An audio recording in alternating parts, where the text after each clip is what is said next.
Hello students. जैसा कि आप लोग जान रहे हैं कि हम लोग अपने इस चैनल पर क्या कर रहे हैं। जी हाँ, हम लोग अपने इस चैनल पे फिजिक्स की एनसीईआरटी को कंप्लीट करने की कोशिश कर रहे हैं और हमारी पूरी कोशिश रहती है कि आपको एनसीईआरटी की एक एक लाइन, एक एक वर्ड को अच्छे से एक्सप्लेन करके समझाऊँ। आपको लगता होगा कि मैं उसको रीड करके एक्सप्लेन कर रहा हूँ। जी नहीं, हमारे वीडियोज़ का मकसद ही यही है कि मैं आपको एनसीईआरटी पढ़ूँ और एनसीईआरटी समझाऊँ। बाकी अलग से अगर आपके लिए कोई भी कॉन्सेप्ट्स है या फिर चीज़ें हैं तो आप मुझे पूछ सकते हैं, या हम ऐसे एकेडमिक लेवल पे या कंपटीशन लेवल पे फिर से अलग से भी हम उसके लिए वीडियोस बनाएंगे और जो आपके पास नोट्स के साथ आपको देखने को मिलेगा। लेकिन अभी तो हमारा मकसद सिर्फ यही है कि आपको एनसीईआरटी अच्छे से पढ़ा सकूं, एनसीईआरटी में लिखे गए हर वर्ड का मतलब बता सकूं कि एनसीईआरटी क्या कहती है, ताकि आप बाद में रेफरेंस बुक से या किसी टीचर से जो चीज़ें पढ़ते हैं तो आपको पता रहे कि हाँ, एनसीईआरटी में चीज़ें देखने को मिली थी या मैंने ये पढ़ा था। ओके, इसलिए हमारे हर लेक्चर को आप क्लियर पूरा कंप्लीट देखा करिए और ये मत सोचा करिए कि मैं उस लेक्चर में आपको किस तरीके से रीड करवा रहा हूँ या क्या कर रहा हूँ। वास्तव में मेरा मकसद हर चीज़ को आपको एक्सप्लेन करना ही है। आपको सिर्फ ये जानना है कि मैं एनसीईआरटी कंप्लीट कर लिया। ओके, और आपको अगर कोई चीज़ समझ में नहीं आ रही है तो आप मेरे कमेंट में पूछ सकते हैं या मैं आपके लिए अलग से वीडियो बना सकता हूँ। ठीक है, तो चलिए आज हम लोग क्या पढ़ेंगे। आज हम लोग क्लास 12th की फिजिक्स की एनसीईआरटी का पेज नंबर 21 का एक एग्जाम्पल है, एग्जाम्पल नंबर 1.8। ठीक है, इसको हम लोग आज कवर करने वाले हैं।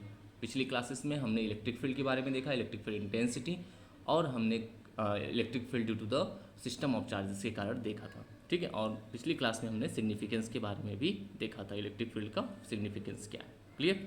तो चलिए हम लोग अब इस लेक्चर को शुरू करते हैं और देखते हैं इसमें क्या है। Okay, then example number 1.8 page number 21 old NCERT class 12 physics. Okay, an electron falls through distance of 1.5 centimeter in a uniform electric field of magnitude 2 into 10 to the power 4 Newton per coulomb.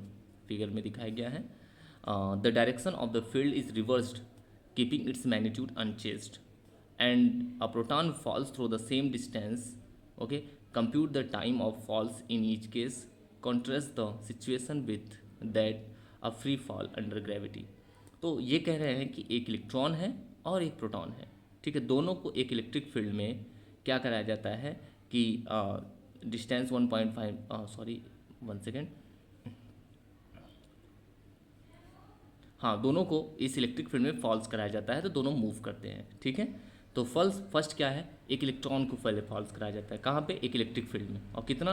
1.5 centimetre. ठीक है, एक electron को एक electric field में गिराया जाता है, यानी फॉल्स कराया जाता है 1.5 सेंटीमीटर तक एक यूनिफॉर्म इलेक्ट्रिक फील्ड में। उस इलेक्ट्रिक फील्ड की वैल्यू कितनी? इतनी। उसके बाद कह रहे हैं कि फील्ड की डायरेक्शन को रिवर्स कर दिया जाता है। ठीक है, ये, और उसमें अब क्या किया जाता है, सेम मैग्नीट्यूड का एक मैग्नीट्यूड एंड अनचार्ज्ड। ठीक है, reversed keeping its magnitude unchanged, मतलब फिर मैग्नीट्यूड केवल डायरेक्शन को रिवर्स किया जाता है, मैग्नीट्यूड सेम रहता है इलेक्ट्रिक फील्ड का। अब उसमें एक प्रोटॉन को फॉल्स कराया जाता है। ठीक है, सेम डिस्टेंस पर। तो बताना है कि दोनों में चलने में किस में ज़्यादा टाइम लगा या किसमें कम टाइम लगा है, और आपको बताना है क्या ये free fall of the gravity की जैसा है या नहीं। ठीक है, तो चलिए पहले हम इनके सोल्यूशंस को देख लेते हैं क्या है, फिर हम आपको अलग से सोल्यूशंस समझा देंगे। ठीक है, ओके, तो क्या कह रहे हैं, द फील्ड इज अपवर्ड। पहले वाले फिगर में क्या है, फील्ड अपवर्ड है, क्योंकि आपको पता है इलेक्ट्रिक फील्ड की डायरेक्शन हमेशा +2 माइनस रहती है, और इसमें एक इलेक्ट्रॉन को फॉल्स कराया जा रहा है।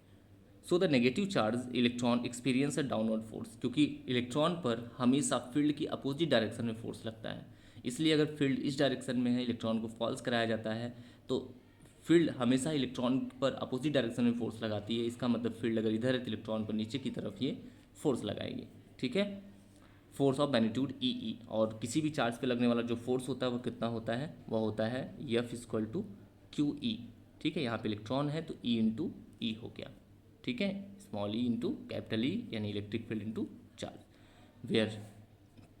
तो इस तरीके से यहाँ पे अगर हम लोग F इक्वल टू ई हो गया, अब न्यूटन के अकॉर्डिंग यहाँ पे F इक्वल टू एम में रख दें, तो यहाँ से A निकालेंगे तो आप क्या मिलेगा, ई अपॉन एम। तो यहाँ पे आ गया, इलेक्ट्रॉन जब गिर रहा है तो उसमें इतना एक्सेलरेशन देखने को मिला। ठीक है, ओके, स्टार्टिंग फ्रॉम, क्योंकि इलेक्ट्रॉन को फॉल कराया जा रहा है इसलिए वो रेस्ट से स्टार्ट हो रहा है, तो U बराबर 0 हो गया। अब इसके लिए टाइम निकालना है तो टाइम निकाल लेंगे। टाइम निकालने के लिए इन्होंने क्या किया है, डिस्टेंस d है 2h, इसलिए फर्स्ट इक्वेशन ऑफ मोशन का यहाँ यूज किया जाएगा, h equal to U T plus half G T square. जी हाँ, अगर जब कोई मोशन एक्सेलरेटिव होता है तो हमेशा वहाँ पे हम किसी भी चीज़ को कैलकुलेट करने के लिए इक्वेशंस ऑफ मोशन यूज करते हैं। अगर कोई भी इक्वेशन एक्सेलरेटिव कोई भी मोशन एक्सेलरेटिव नहीं होता है, मीन्स उसकी वेलोसिटी अगर स्पीड या वेलोसिटी चेंज नहीं होती है, तो वहाँ पे हम इक्वेशन ऑफ मोशन यूज़ ना करके डायरेक्ट फार्मूला यूज करते हैं, speed equal to distance upon time. लेकिन अगर कोई पार्टिकल अपनी स्पीड चेंज कर रहा है या वहाँ एक्सेलरेशन है, तो ये नॉर्मल फार्मूला नहीं यूज करके हमेशा हम इक्वेशन ऑफ मोशन यूज करते हैं। तो यहाँ पे इन्होंने ये इक्वेशन ऑफ मोशन यूज किया है। ओके, तो कुछ ये equation of motion, first equation of motion H equal to U T plus half G T square, ठीक है। और ये इलेक्ट्रॉन यहाँ पे ऐसे इस तरीके से फॉल्स कराया जा रहा है, ठीक है, जिस पे एफ इक्वल टू इस इलेक्ट्रिक फील्ड में जो फोर्स लगेगा F equal to Q E से ये लगेगा, और न्यूटन के according F equal to M में होता है। तो यहाँ से ए कैलकुलेट किया गया है, तो ई अपॉन में एम आया है, ठीक है। और क्योंकि इसको फॉल कराया जा रहा है इसलिए यू इक्वल टू क्या होगा, जीरो। तो यहाँ पे हम लोग रख देंगे एच इक्वल टू यू को जीरो रख दिया, प्लस हाफ नीचे की तरफ मूव हो रहा है इसलिए डायरेक्ट जी की वैल्यू भी पॉजिटिव रहेगी, जी इंटू में टी स्क्वायर, ठीक है। यहाँ से हमको टी कैलकुलेट करना है, तो टी स्क्वायर इक्वल टू इधर मल्टीप्लाई हो जाएगा 2h अपॉन में जी, या टी इक्वल टू अगर हम निकालेंगे तो क्या आ जाएगा अंडर रूट 2h अपॉन में जी। अब हम लोग यहाँ पे एच की और जी की वैल्यू को यहाँ पे रख सकते हैं। हाँ, यहाँ एक्सेलरेशन की जी की जगह हम लोग एक्सेलरेशन यूज करेंगे, सॉरी, क्योंकि यहाँ पे एक्सेलरेशन है, ग्रेविटी नहीं है, ठीक है। तो जी की जगह ए यूज करेंगे, ठीक है, क्योंकि यहाँ एक्सेलरेशन एक्सटर्नली प्रोड्यूस हो रहा है, ना कि ग्रेविटी है। अब ए की वैल्यू आपने निकाला ही है, तो यहाँ पे हो जाएगा 2h, और ए की वैल्यू कितनी है देख लीजिए यहाँ से ई अपॉन एम। तो यहाँ पे हम लोग रखेंगे ई अपॉन में एम, ये ऊपर चला जाएगा, तो 2h अपॉन में ई। इक्वेशन नंबर फर्स्ट हो गया, ये इलेक्ट्रॉन के लिए हो गया, ठीक है। ऐसे हम प्रोटॉन के लिए कैलकुलेट करेंगे। हाँ, ये एच की वैल्यू दी है, यानी जो डिस्टेंस है वह दिया गया है। इलेक्ट्रॉन की एम की जगह मास ऑफ इलेक्ट्रॉन, ई की जगह मास ऑफ इलेक्ट्रॉन का चार्ज, और ई की वैल्यू दी है। सब रख के हम लोग कैलकुलेट करेंगे कि ये वैल्यू आई जो हमने लाया, तो ये वैल्यू आई, ठीक है। अब सारी वैल्यू रखी जाएगी। स्मॉल ई की वैल्यू इतनी होती है, मास ऑफ इलेक्ट्रॉन ये होता है, और ये कैपिटल इलेक्ट्रिक फील्ड की वैल्यू दी गई है एच, ठीक है। एच की वैल्यू भी दी गई है यहाँ पे, आप देख सकते हैं, सॉरी क्वेश्चंस में 1.5 सेंटीमीटर, तो ये 1.5 इंटू 10⁻² मीटर हो गया। सारी वैल्यू रख करके इसको सॉल्व किया गया, तो टी की वैल्यू आ गई 2.9 इंटू 10⁻9 सेकेंड, ठीक है। यानी इलेक्ट्रॉन को आने में इतना समय लगा। अगर आप कैलकुलेशन नहीं कर पा रहे हैं तो आप हमें मैसेज करें, कमेंट करें, मैं आपको कैलकुलेशन करके आपको वापस वीडियो बना के दिखा सकता हूँ, ओके, जिससे आपको कैलकुलेशन करना भी आ जाए, ठीक है। ओके, अब चलिए अब सेकंड में करेंगे। सेकंड में क्या करना हो, प्रोटॉन को कैलकुलेट करना है। प्रोटॉन को गिरा रहे हैं तो क्या हो रहा है। अब प्रोटॉन में क्या है, प्रोटॉन में इलेक्ट्रिक फील्ड की डायरेक्शन इस तरह से चेंज कर दी गई है, इधर की कर दी गई, ठीक है। अब इलेक्ट्रॉन को यहाँ पे फॉल कराया जा रहा है, तो जब इलेक्ट्रॉन को फॉल कराएंगे, प्रोटॉन को फॉल कराया जा रहा है, प्रोटॉन पर क्या होता है, इलेक्ट्रिक फील्ड की डायरेक्शन में ही फोर्स लगता है। तो अब इलेक्ट्रिक फील्ड भी इधर है, चेंज कर ही दी गई है, लिखा है कि we change the electric field, direction of electric field, not the magnitude. तो भाई और डायग्राम भी बना हुआ है, वो तो क्वेश्चंस का ही। तो प्रोटॉन नीचे आ रहा है, इलेक्ट्रिक फील्ड भी नीचे है, क्योंकि फील्ड हमेशा पॉजिटिव पर डायरेक्शन में फोर्स लगाती है अपने, तो अपने ही डायरेक्शन में इसको खींचेगी और ये नीचे की तरफ आएगा, ठीक है। फिर से वही हम लोग यूज करेंगे, F equal to Q E and F equal to M में से ए निकाल लेंगे, ठीक है। फिर से यहाँ पे ए आ जाएगा, ए ई अपॉन एम, लेकिन इस बार मास जो होगा वो प्रोटॉन का मास होगा, चार्ज तो इलेक्ट्रॉन हो या प्रोटॉन सेम ही होता है, ठीक है। अगेन हम लोग टी इक्वल टू इस तरीके से ही कैलकुलेट करेंगे जैसे ऊपर किया था, 2HM, यहाँ पे यही की जगह प्रोटॉन का मास आ जाएगा ई, ठीक है। और रख के हम लोग सारी चीज़ों को सॉल्व करेंगे।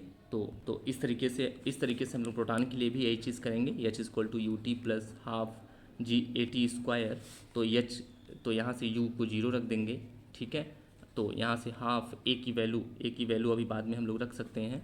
यहाँ से अगर टी स्क्वायर निकालेंगे, टू यहाँ चला जाएगा, तो T square equal to 2h upon में ए, या T equal to under root 2h upon में ए, और यहाँ पर ए की वैल्यू निकली हुई है सेम आएगी, तो 2h ई अपॉन में एम मास, ठीक है। तो इस तरह से हम यहाँ पे T2 देख सकते हैं प्रोटॉन के लिए, और T1 जो मैंने निकाला हुआ था ये रहा इलेक्ट्रॉन के लिए। तो दोनों में क्या डिफरेंस है देखिए, सब कुछ सेम है, बस यहाँ पे मास ऑफ इलेक्ट्रॉन है, ठीक है, और यहाँ पे मास ऑफ प्रोटॉन है, ठीक। बाकी ये सारी वैल्यूज सेम है, ठीक है। तो इनमें जो टाइम लगेगा आप समझ सकते हैं किसमें टाइम ज़्यादा लगेगा। तो अगर ये सब वैल्यू तो सेम है, यानी टाइम डिपेंड किस पे करेगा, मास ऑफ प्रोटॉन और मास ऑफ इलेक्ट्रॉन पे, जो कि देख रहे हैं डायरेक्टली प्रोपोर्शनल है।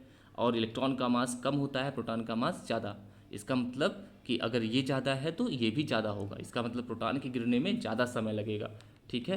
यानी T2 greater than T1, proton को गिरने में ज़्यादा समय लगेगा। क्यों? क्योंकि प्रोटॉन का मास ज़्यादा है और इसलिए इसमें ज़्यादा समय लगेगा, इसका मास कम है इसलिए इसमें कम समय लगेगा। बाकी सब चीज़ें तो ज़्यादा बड़ा इक्वल ही हैं, ठीक है।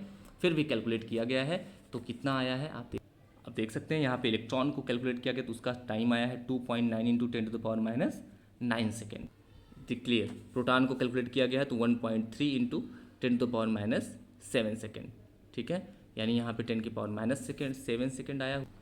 ओके, तो ये 10⁻⁷ सेकेंड है और पीछे आप वीडियो से रिवर्स करके देखेंगे तो वहाँ पे 10⁻⁹ सेकेंड था। एक्चुअली ये वैल्यू 2.9 थी, बट ये देखिए ये 10⁻⁷ है और 10⁻⁹ है, ठीक है। तो -9 -7 से काफ़ी कम है, 100 टाइम्स कम है, ठीक है ना।